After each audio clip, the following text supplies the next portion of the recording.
If you think their grammar's bad, wait till you see them in person. Here's what's coming up on the Nice Guys today. It seems like maybe I'm not going to be able to make you happy. Maybe we should just not do this. Do what? A podcast? Oh, yeah. The first thing you said was, Doug, don't you want to like the people that you work with? Oh, yeah. No, I don't give a shit about that. I fucking hate you, and, I don't care. I had to put the rim shot in there. You fucking had to manufacture that joke to make the hi-hat come into play. Right, exactly. Blessed is he who, in the name of charity and goodwill, shepherds the weak through the valley of the darkness. For he is truly his brother's keeper, and the finder of lost children. And I will strike down upon thee with great vengeance and furious anger those who attempt to poison and destroy the nice guys on business. Need an education on how to grow your business? The Nice Guys are here to help. Learn about great customer service, networking, and how just being nice can help you prosper. Now, here are your hosts, Doug Sandler and Strickland Bonner. I would like to go through all the iterations of my name. Do you remember what they were? I know right now my name is You're Really Gay. No, Really Gay Now. I think it started off was You Never Were Gay. Confused is gay. Now really gay now. Nice guy community, welcome back. I think we've started the show. What Doug is talking about is his Zencaster name. We are recording on Zencaster. My name is Strickland Bonner. On the other side of the microphone, Mr. Doug Sandler, or as he has been known today, I'm Not Gay, Really Gay Now, or his original one, Motherfucking Podcast Host. I tried to put Doug motherfucking podcast host Sandler, but it says you're limited to 30 characters and no quotes. So hey, how do you know? You're just going to reach your hand in there and you're going to pull my wallet out. How do I know which wallet is yours? It's the one that says bad motherfucker. Oh, that's from Pulp Fiction. Yeah, I got it. Wait a minute. That was Tim. Well, Tim Hill was. We were doing our text the last week. I think it was. It was something about. Oh, you made a comment about reach into your wallet and donate $2 on Patreon. Yes. And somebody said, "How do you know which wallet is Strickland's is the one that says bad motherfucker?" Yeah. Hey, what's interesting is Kitsy, can you send me a microphone? Because that's how I am on Sean's phone too. That was. I'm going to post a picture Strickland, of that as bonus material. I got to find that. Oh gosh. Okay. What have we gotten anywhere yet? We've done nothing. No. We just started. Yeah, but we're only 2 minutes in. Of course, we got to watch the time now. I guess we're starting at 40. It's so complicated. Yeah, let's just figure we started 40 minutes in. Okay, just so everybody knows, we got this new platform, Zencaster, and today it's been a shit show of just trying to put everything together. Not because of anything that Zencaster did. I would love to be able to blame everything on Zencaster, but I'm sure most of it was Strickland's fault. Probably. And by the way, I want to let everybody know I am controlling. I'm doing the controls now, not Doug, which means might have to hear things like this. That's right. Oh, no. Or this. Yeah. Oh, that's a good one. Yeah, we're not going to turn into the morning zoo, though. Just so you know, in my last episode that I just recorded, which will come out probably in about a month and a half, I think we're getting back up there, Strick. So stop sending people my way, okay? No, you're backed up. I know. I mean, you're booked. You got interviews booked through like freaking July or something. Yeah, right. Well, not quite through to July, but right now what's the date of the? Shit, I don't even know the date that this episode is airing or what number it is, but I can tell you that we're at least 6 to 8 weeks out. So do not send anybody my way. Okay. Mm-hmm. I'm loving it. Where was I going to, I was going somewhere. Shit. Where was I going with that? Shit. I don't remember. Something about, I don't know, production. Like the buttons, the sound effects. We're not going to turn into the morning zoo, I promise. Oh, anyway, so I interviewed a guy. His name is Steve Shapiro, and Steve's a really great guy. He's a business coach, and he talks about innovation. And right now, one of the questions, I don't think we've aired any of this on any of the episodes because I started asking it, and we're still, again, 4, 5, 6 weeks out on those that are airing. I asked if you had a song title that represented your life, what would it be? Oh, yeah. So now I'm putting in the queue through Zencaster a little cut of the song. I love it. As soon as they say it, I'm just hitting it. So I did that for the first time yesterday, and he's like, "How the fuck did you get that?" Like, because you already told me what it was. It's so you were asking them ahead of time. Yeah, I asked the question ahead of time because it's really challenging. I don't want to put people that much on the spot. Like if you say to somebody, put these 4 things in order, employee systems, you say that one. And I asked you that last week and you didn't answer. We'll get to that in a second. I will be able to answer that if you really want me to do that today. No, I don't. Not right now. No. I really don't give a shit. But I could tell you the 12 worries that every entrepreneur has, but they're lying. We don't have time for that, though. Oh, we have so much to do today. We'll put a link in the show notes for the 12 worries that every entrepreneur has. Okay, so we're 5 minutes in. We haven't given a plug for the Patreon site. So if you haven't done this yet, please, we are begging of you. Please take a moment. We are now up to, as of the day of this recording, we're up to, I think, $57 a month, which is actually kind of cool. So we're a little more than halfway to our goal of actually breaking even, which I don't think is a lot to ask. That's not 2 years. We have a long way to go to make up what we've already spent. So, exactly. But $100 is our first goal, and $100 a month we pretty much break even with the cost of podcasting. Anyway, so patreon.com/nice guys. You have got to see the bonus material that we've already on there. Oh, what? You haven't contributed $2 a month? Sorry, you can't see the bonus material. It's amazing. It is amazing. We do give you a little teaser of what the bonus material includes, and it does include something that happened. Just so you know, the bonus material, this is not what we're giving away free. You have to pay for this. The bonus material this week includes something that I said on an episode with somebody that was on our show, that they called me after the interview was over and said, "Can you erase that?" And I said, "Sure." I'm sorry. It's the clip said dramatic piano, so I was thinking that would be a really cool place to put something dramatic, but that wasn't dramatic. No, it's not dramatic enough. So and I think I just hit the Xbox, so I can't pull that up again anymore, which is probably a good thing. Anyway, go ahead. That's good. You're all distracting now. I am. Sorry. See, I better take those controls back. I never did that for you. I never did that. I never made that. So, that's okay. You're right. You were very polite when you had the controls. You didn't do the I know. rim shots and shit like that all over the place. Yeah. Your level though was good with that. That was nice. Although I got to remember, the rim shots that's going to be a really funny one to put in. That's going to become a thing. Not the ballpark, but the rim shot. That's a good one for us. I got it old school over here. I got it old school. That's literally a bell sitting on my desk. I love it. Shit. What was I even talking about, Strick? You can't distract me that way. Zencaster bonus material and Patreon. Oh, yeah. So this past week, we had, maybe on one of the shows that you're going to hear, one of the shows that came, I had a person that came on the show that after the episode was about to air, that person said to me, well, I almost let it go there. That person said to me, "Hey, you actually called me something on the show that was, can we get rid of that part of the show? I like it, but I'd have a really hard time promoting it." I'm like, okay. Maybe I'll include that in the bonus material. Maybe not. Maybe. Don't know. I wonder if they listen to the show.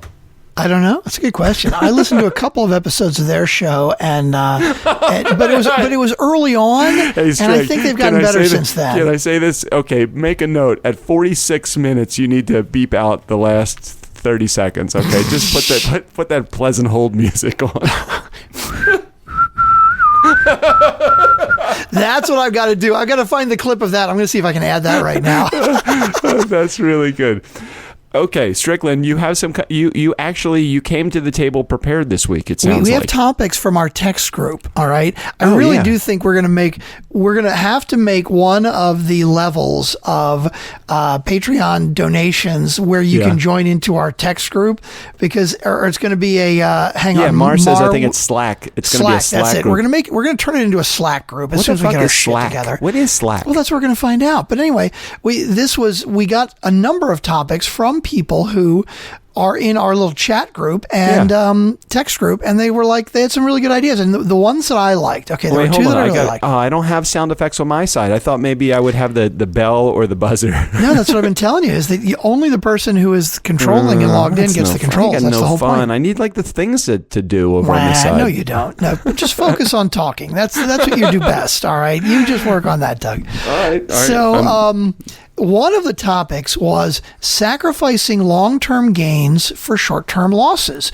Or is there a time when what's next? Well, is there a time when it's better to focus on short-term goals? right? Like one of the specific examples that came up, Dan Rice a couple weeks ago was talking about how he's doing a lot of freebies, a lot of giveaways to try to convince people to help him out. This actually is a good topic. Yeah. And so Dan, first of all, he was giving freebies away to try to grow his business, but also he was trying to do barter deals where it's like, look, I do something for you, you do something for me. I think he was getting carried away though, because did he tell you the numbers? No, but that's the whole thing. I didn't know the specific numbers, but when do you draw the line? Like, when do you stop doing freebies, or who do you not do freebies for? Because at some point, look, you're trying to grow a business, so you want to get paid for it, right? Well, where do you draw that line? I can tell you that from my perspective, when I started my DJ business, and this was probably when it really started moving solid in the early 90s, I remember I would give away a lot of stuff, but there was always that thing in the back of my head that said, I'm going to give this away, and I'm going to give it away without any expectation of something being returned. And if something does come in return, great. If it doesn't, I'm just going to consider it a marketing expense. And I remember when I first joined the agency, I said to Chuck, one of the partners of the agency, I said, you don't ever have to call me to tell me how much you've gotten for me. You just have to tell me where to go and when to be there. And I think in the beginning of any relationship, especially if it's a relationship of somebody feeding you business, in this particular case, an agency, I think that you just have to be very careful that you don't get taken advantage of, and show and prove to that person or that agency that you are worth the money that you're going to charge for the services. I think in Dan's specific case, he probably had a lot of individuals that he was giving things away for. And I think the number was something like 50. I think there was 50 organizations that he had helped them build their communities with the, maybe some is going to be in barter. And again, maybe we'll get Dan on the show. Well, actually, Dan came on the show. I think his interview airs soon. And I think we do spend a little bit of time chatting about this.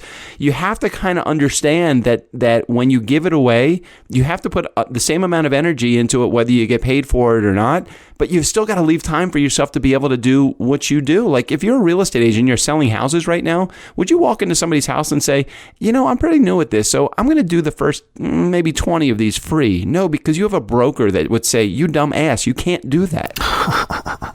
So anyway, Dan gave away a whole bunch of services, and it's like, how do you know what to do? And then the other side of it is, if you are the person that is asking somebody for services free or asking them to barter, you better well be in a position to return the favor, and don't be a deadbeat on the other side of it, because that sucks too. When you're a deadbeat, you promise something and you don't follow through.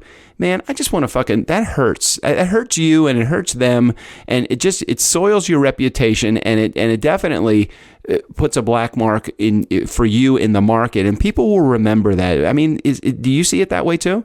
No, I totally see it the same way. But the question is, as the entrepreneur, as the guy that's giving away the services for free, where do you draw the line? Like, when do you stop doing it? So, Doug, you with the agency obviously have gotten a lot of business, right?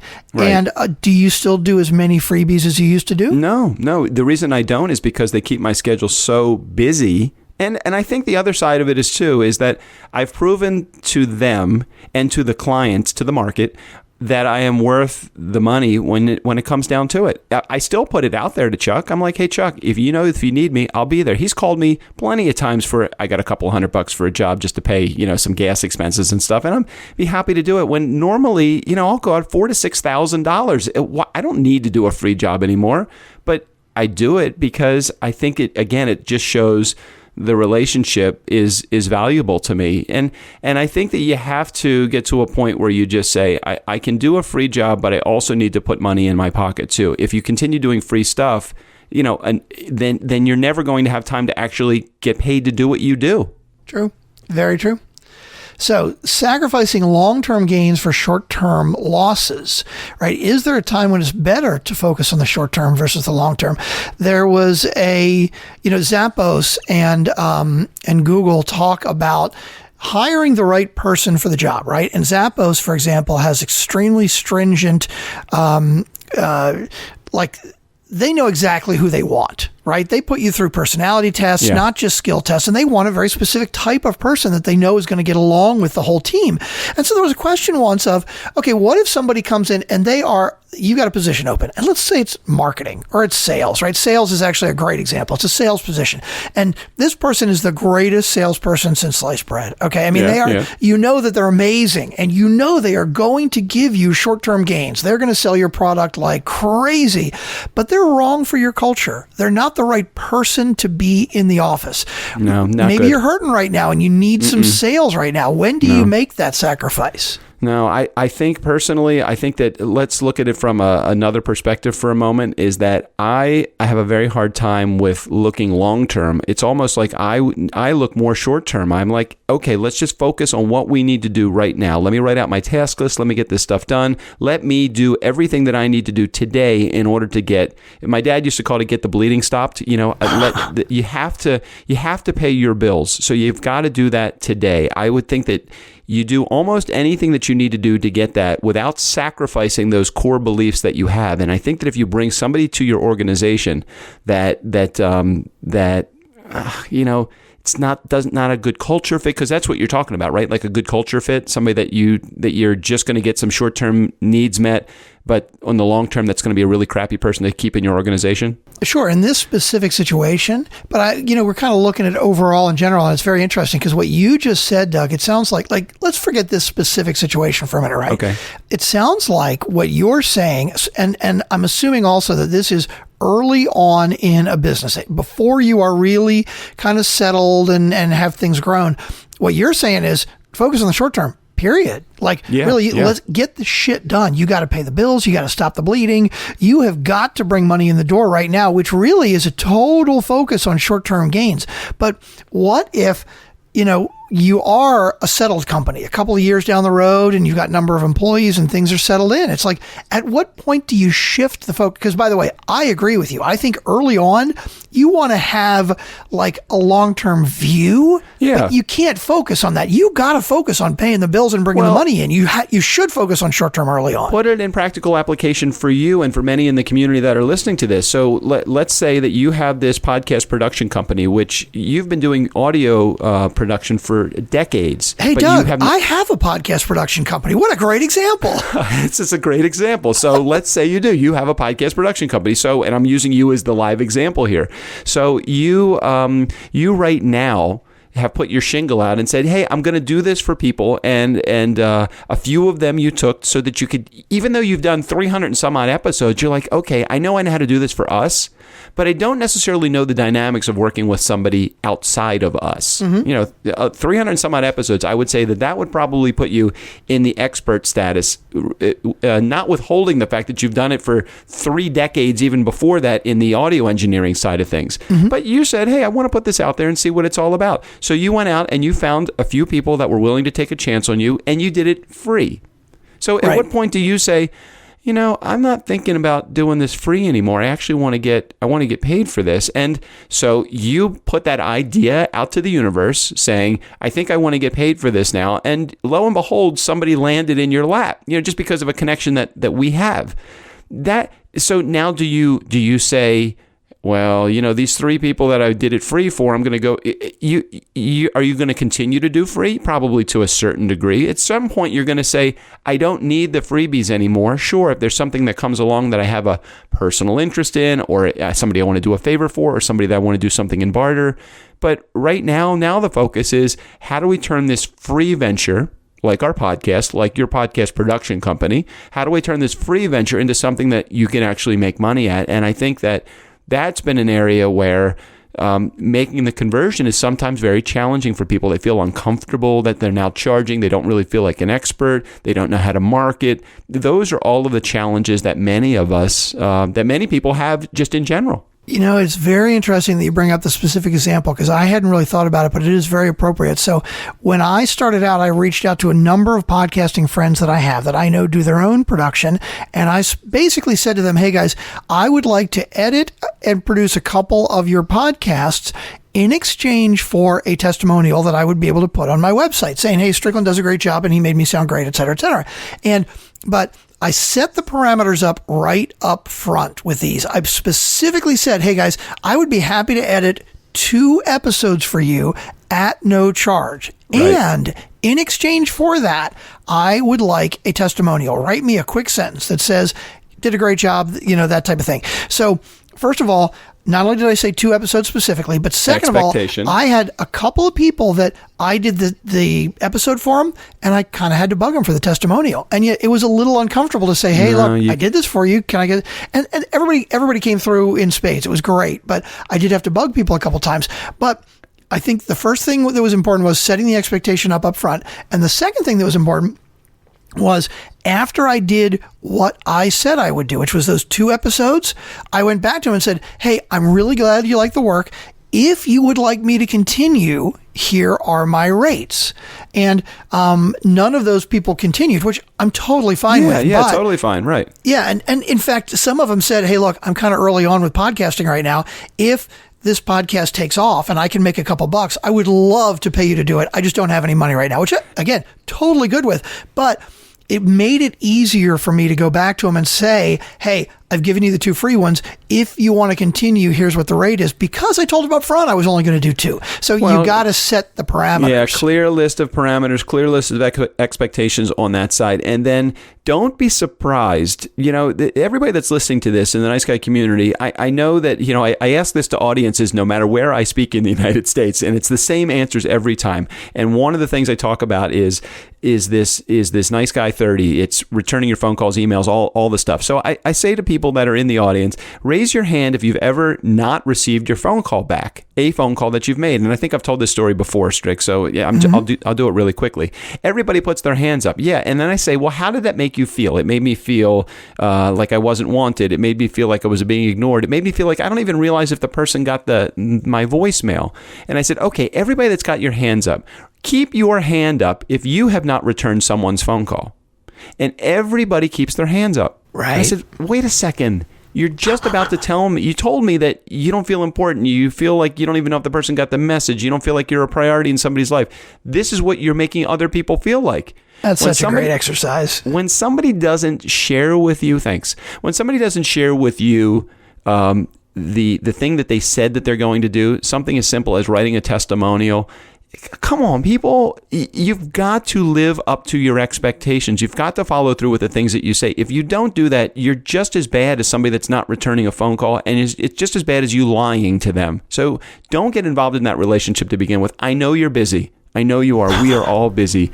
But fucking get off your chair and do what you told them you were going to do. It's the only thing that you have in this world is your reputation. 30 years to build a reputation, 1 bad act to wreck it. Okay? And that's all it takes. And then you're going to be tarnished the rest of your life for whatever. It may not see... What's going on at your house, Trick? I didn't want to jump in and say anything because I know that if I'm not talking, I can cut that out and you won't hear it in the podcast. But yeah, for those of you who don't know, I have 16-year-old triplet daughters. And yes, when I go down to the basement to try to record, they are often upstairs screaming and yelling at each other. So apologies if I can't seal them out from my glassed enclosed studio here, my soundproof studio. The soundproof booth, the cone of silence that you have at your house. So that's going to be our next level on Patreon. The $100 level is just let us break even, right? The $250 level on Patreon is we would love to pay Anna, our production assistant, for doing our show notes. So the next one is going to be the $500 level that is buy Strick and air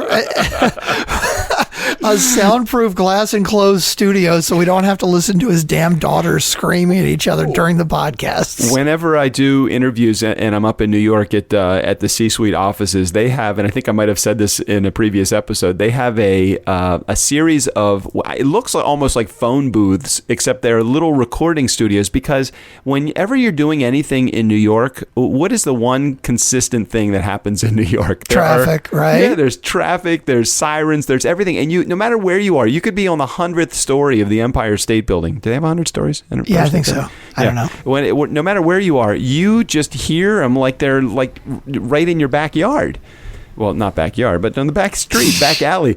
So they have these phone booths, and it's really fun. And I always have this little like idea of, man, I would love to have not a little phone booth, but I would love to have a like a recording booth. I do this. I'm Nice Guy Community. If you haven't ever seen it, I really should take a picture of where I do this. I just do this recording at my desk. Right now, I actually am standing because I get a little emotional and active when I work with Strick. This new Rode, it's either Rode or Rody. I don't know how to pronounce it, but Strick's going to get one too. Yeah, I'm going to get one. It's this swing arm, this boom, and I got my Yeti microphone all jacked up, and I this little. I got to take a picture of this. We have to. I took a picture last week because I was at your house, or 2 weeks ago, and it was like my setup compared to your setup. I really need to post that in the bonus material. So ghetto. Yeah, totally. So anyway, I want to have a really cool booth. I think that when we get really. I don't know. At what point do you say we can do shit like that? Like you literally could be in the same spot that I'm in, and you could be in the other room, but across the place where there's a glass enclosure between the two of us. We can see each other and wave. We can only hear each other through the microphones, though. I'm not driving to Rockville. I'm letting you know right now. Every week that is not going to happen. So you can just toss that right out the window right now. Strick, what if you're making $150,000 doing the podcast? And how far do I have to drive to get to? Yeah, I could. Yes. How far is Rockville? Yeah. It all depends. Can't we have a studio what's the great joke somewhere? that I've only told about 10 times on the podcast before? A man walks up to a woman in a bar and says, "Hey, will you sleep with me for $1 million? $1 million? Yeah, sure. Okay, will you sleep with me for $100? No. What do I look like? A hooker? Well, yeah, we've established that. Now we're just negotiating." Sean Carpenter says, is he going to tell that joke one more fucking time? I know, right? It's such a good joke, though. Okay, so my example of free stuff given away is kind of the black and white example. I just thought of another kind of more subtle example, right? So again, early on in my podcast production for you, obviously, if you didn't listen to the Tuesday show, if there's anybody that needs audio production for your podcast, please go to podcastproductionforyou.com and check it out and reach out to me. So I have another customer that I'm considering taking on, right? And I have different levels, right? And so it's this level, I'm going to do X, Y, and Z. And at this level, I do A, B, and C as well, right? So I have somebody who's kind of pushing me. They're like, hey, I want to do this level, but I want this extra little piece and this little extra piece, like things that are kind of off the menu, right?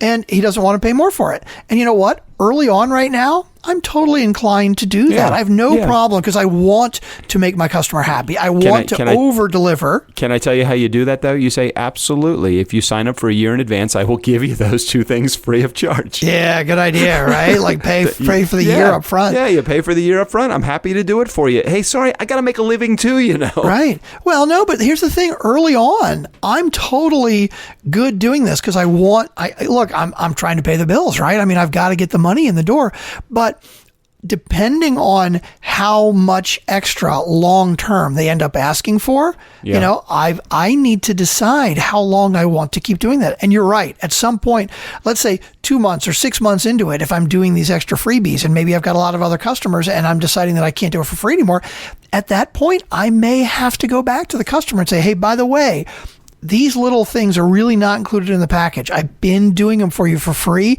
but you know what? I'm getting kind of busy right now, so I'm going to give you a choice. Either I'm not going to do these anymore, or if you do obligate for the year, I will be happy to charge you the same amount if you pay up front for the year and obligate for the year. I'll keep doing them for free. It's a great idea. The other way that I've handled issues like that, because that happens all the time in my DJ business. Keep in mind that many families on my client list have multiple kids in their family that I've done. For those of you that don't know, I do a lot of bar and bat mitzvahs that is in the DC marketplace, and it is a huge thriving market here.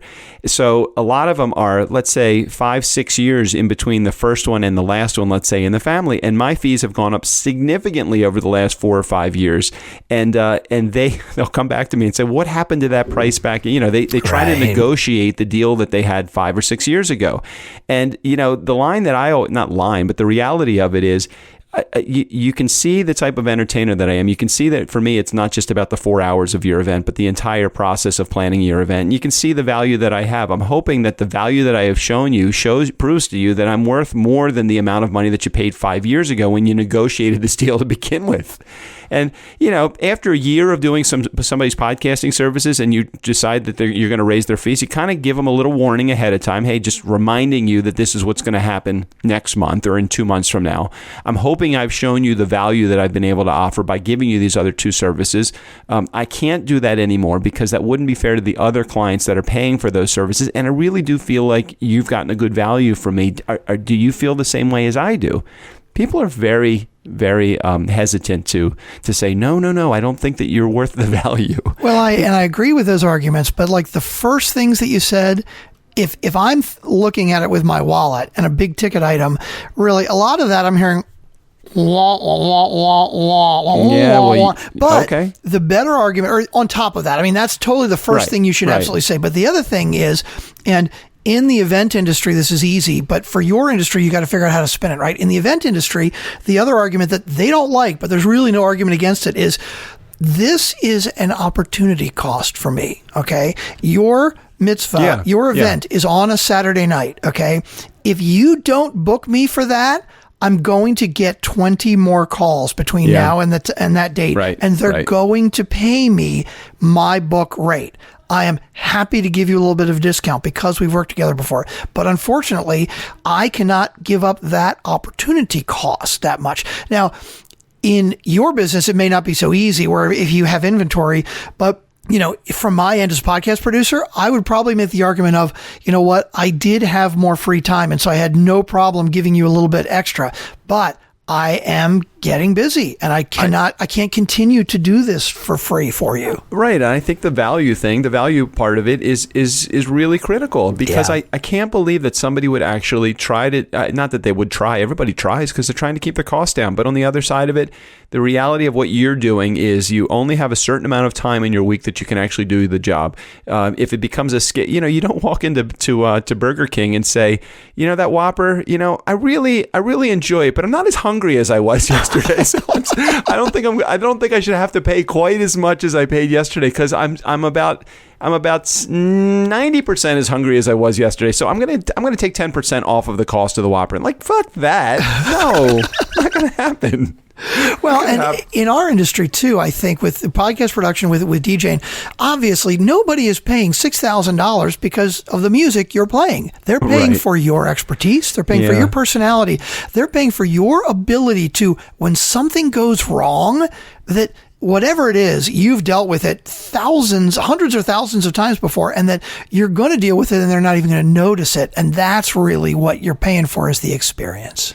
Yeah. What other topics do you have on that list? I think we've covered those pretty well. I think hopefully everybody understands where we're coming from. Well, the other one is, it's similar in nature, but it's when to say no to a customer, and it kind of ties into what we're doing right now. We had a great example. There was a customer at Washington Talent Agency who maybe 5 years ago they called for some video production, and this was they were calling somewhat last minute, and it was on a Friday night. Now, for those of you unfamiliar with the industry, we usually are sitting at home Friday night, right? And if it's last minute, it means that, like the opportunity cost that I just talked about, the opportunity cost is less, because the question is, the customer comes and says, I have X amount of dollars and this is what I want to do. Now, our choice is either take the shorter money where we're still going to make a profit, or sit at home and make nothing, right? So we made the decision that we wanted to do the job, right? And so we did it for less, and it was a lot of work, and we were okay doing it, right? Afterwards, the customer complained. Now, we didn't end up having to do a discount or refund or anything, but afterwards they were like, this could have been better, that could have been better. Let's talk about that for next year. Okay, cool. So he books us again next year. And again, it's a little bit more money, but it's a similar situation. And the second year, he does the same thing. He's basically like, yeah, you guys really didn't deliver X, Y, and Z, which again, we felt like, according to the contract, we had, but he wasn't happy with it. When they called back for the third year, I specifically told the agent, don't take the job. We don't want it, because we don't want to go and disappoint him again. And the agent was like, well, what do you want me to tell him? Like, we're booked, or we don't want to work with him? And I'm like, no, you don't tell me you don't want to work with him. You basically have to say, we've done this the last 2 years. Neither time we have met your expectations. We don't want to disappoint you again. We feel that your expectations are not in line with the services that we feel we can provide. So we don't want to go into a situation where we know we're going to fail. I'm curious why somebody would come back to you for a third time and not having met their expectations the first or the second time. And I think that those that are listening to this right now in our community would say, man, I have a number of people that are actually customers of mine, and they just never seem to be happy with anything that we do. I got two great answers for that in this situation. First of all, there are some customers that they want to complain. That's all they want to do because they feel like they're going to get a better deal. Yes. They feel like they're going to get a discount. And so it could have been that. The other thing in this particular case, the services he was looking for, right? If he shopped around to get these from anybody else in the area, would have cost at least 30 to 50% more. So I wouldn't be surprised if, let's say after the first year, he was like, oh man, those guys totally fucking sucked, right? I'm going to shop it around. And shopping it around, he realized that he wasn't going to get anywhere near the price that he got from us, which is why he came back even though he complained. So if either of those things are true, if it's the first one, maybe you need to have a talk with that customer and say, look, you seem to be really disappointed all the time. Is there something I can do to make you happier, or that they're just complaining? But the second one, if you know that your services are much cheaper than everybody else, tell him to fuck off. Go somewhere else if he doesn't want it. Yeah, and you have to do that in a very nice and eloquent way. You know, I put in my book, and I can't remember what chapter it is. I think it actually is in the last chapter, is that you don't have to hire every client for, you know, you have a right to say no to a potential client. Just because they're waving dollar bills at you does not mean that you have to provide your services for them. They have got to be a fit. Now, the first time, I get that. Maybe you didn't realize that you didn't exceed their expectations. The second time, you got to be thinking, red flag, there's an issue. The third time, absolutely, you did the right thing. You said, this is not a client that I want to have on my client list because I can't seem to make them happy no matter what I do. It's a very challenging conversation to have with a client because you're talking about, who's on the show just recently? Jay Bear was on the show recently, and didn't he say you learn more from the clients that complain than the clients that give you praise? Oh yeah, Jay Bear said you have to ask for the criticism, because that's how you're going to learn. In this particular case, say to the client something like, and you say it however you want to, but whatever it sounds best for you and your relationship with your client. But listen, we're not going to let you be our client again. We want to know, though, what we did wrong so that we can make sure that we don't repeat that. Either if you come back to us in the future and we decide to reevaluate this, or so that if any other client that is going to have the same issue. I'm curious about the answer that you would have with this. Were they a client with something else that that the agency provided to other than just this video service? Oh, no. And that was the thing. This was a one-time-a-year client. This was an out-of-town client that came in once a year. They only called us for this. There was nothing else that we were like kissing his ass because we wanted to keep other business or anything like that. So I say goodbye. That's what I say. That's exactly what we did. Now, the other thing, I think everything that you just said is really important, but the mindset that you don't want every customer, I think, is the hard part sometimes for people, because as an entrepreneur, especially early on when you are trying to pay the bills, right, you get laser focused and sometimes you get really myopic on, okay, how can I bring the dollars in? And that focus is on keep the customer happy. What can I provide? What can I provide? And the idea of saying, you know what? I don't want you as a customer. Sometimes it's not even an option in your mind. And I think that's the important thing, is always keep in the back of your mind, hey, do I want this customer? Yeah, you've always got to keep that in your mind. If you're not keeping that in your mind, you're not really even working the business that you might be providing the services, but half of the battle, or not half the battle, but half of the journey that you go through it's the services that you provide. But isn't it to have the relationships with the people that you're providing them with? Don't you want to like the people that you're working with? When I right now, and I'm not going to mention any names because it's a little uncomfortable for me, but right now there are a couple of people that are in my line of fire, in potentially that are going to become clients of mine, and I keep trying to back away from them, and they keep coming to me with complaints like, this is, like, can't we just change this part of the contract, that part of the contract? Can't we do things? And I'm like, no, we really, I don't want them as a client. And it's like one more step towards me, and I'm just going to say, we're not going to do this. We're just not going to provide this service for you. And Doug, that approach may be the right back door for you. I mean, you may go to them and go, hey, you know what? I know we've been back and forth on a number of things here, and it seems like maybe I'm not going to be able to make you happy. Maybe we should just not do this. Do what? A podcast? Like the contract. The first thing you said was, Doug, don't you want to like the people that you work with? Well, no, I don't give a shit about that. I fucking hate you, and I don't care. It's I had to put the rim shot in there. You fucking had to manufacture that joke to make that hi-hat come into right, play. Exactly. Hey, we're now, I think, 45 minutes in. Yeah, I think we got to get rolling. Yeah. No, I think we're further than that. Are we 35? Yeah, you can't. I know, my 35 math minutes skills in. are not good. Math is not your strong suit. It's all good. I know. Let's wrap up here. What did we cover? We covered 2 topics this week of the 47 that we had. No, we dropped all the ones from last week. If we wanted to pick up any of the ones we missed from last week, we could. But I think we hit everything. I mean, I only had a couple topics this week. I think we hit them. It's all good.